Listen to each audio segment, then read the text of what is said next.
Shunt Nellys, and Kathleen, what can you tell us about this place? Well, Shunt Nelly must have been a farmer and owned the Geelan holding of today, now owned by a nephew of Pat Geelan's, John Henry. Dublin man, but farms it and rents it. And was he fond to drink, Kathleen?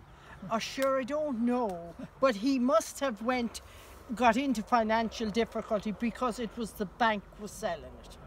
Yeah. Do you remember seeing an actual house here? I remember the walls there. Just the walls, yeah.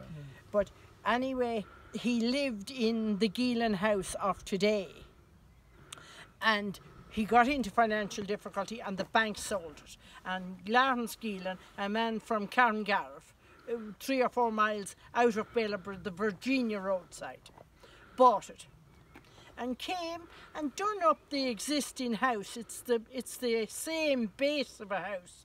I presume he raised it and made it 2-storey, but it's the original building of the Nelly home. Do you remember original building, thatched No, house? You don't? no, it was always upgraded when I got to know it. You're talking about in the 60s, maybe 1960s? Well, or?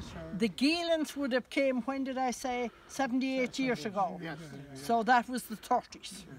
Well, there's a story told about him when he was farming there back years ago, that he took a look at the ground that he was after planting. And that time you see that the potato ridges and ridges then where they sow grain, and there were wider ridges to sow the grain in.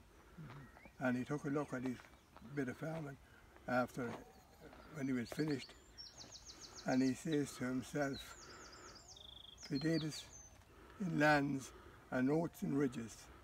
And he says then to himself, Donnelly, you're the devil's labourer. Because he had the thing in reverse. And that's because I think he was kind of always on the... And who was the Donnelly man? Shunt.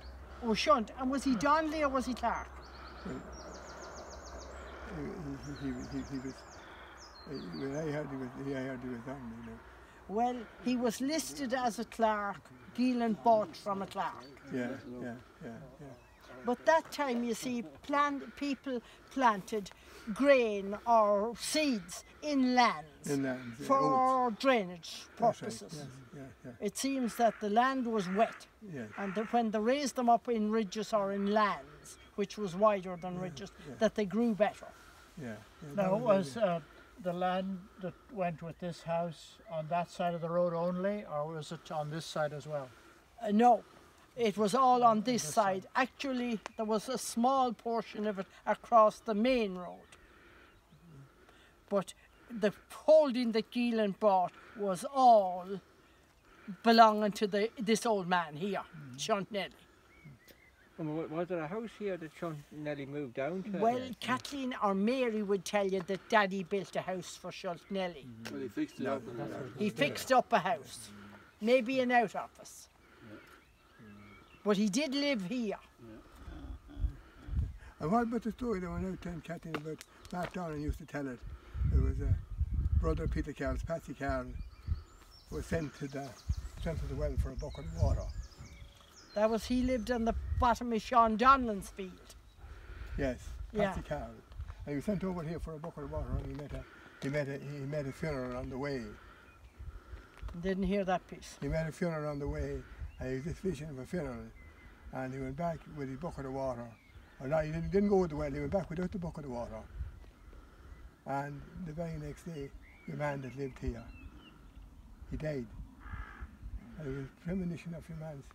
Of the death. Of the death. And there is a well over in that field there, Charlie, is right under the road, Matt Donnan used to be telling that one. Right. Matt Donlan, Lord Russia and Matt would have a lot of history. Yes. Yeah. That's an interesting piece of folklore there. Donlan or Donnelly? Donnelly, yeah. Did you, you said that was Sean Donnelly? Donlan. Or Donlan. Donlan. Yeah. Oh, well, it was only telling the story. Yeah. Like Matt, if he lived, he would be 75. I was saying 5, yeah. Who is this? Matt Donlan, Black Matt. He would be 74 or 5 if he lived. He would be, Yeah. Okay. Huh? So that Right. was 2 o'clock. Okay, thanks.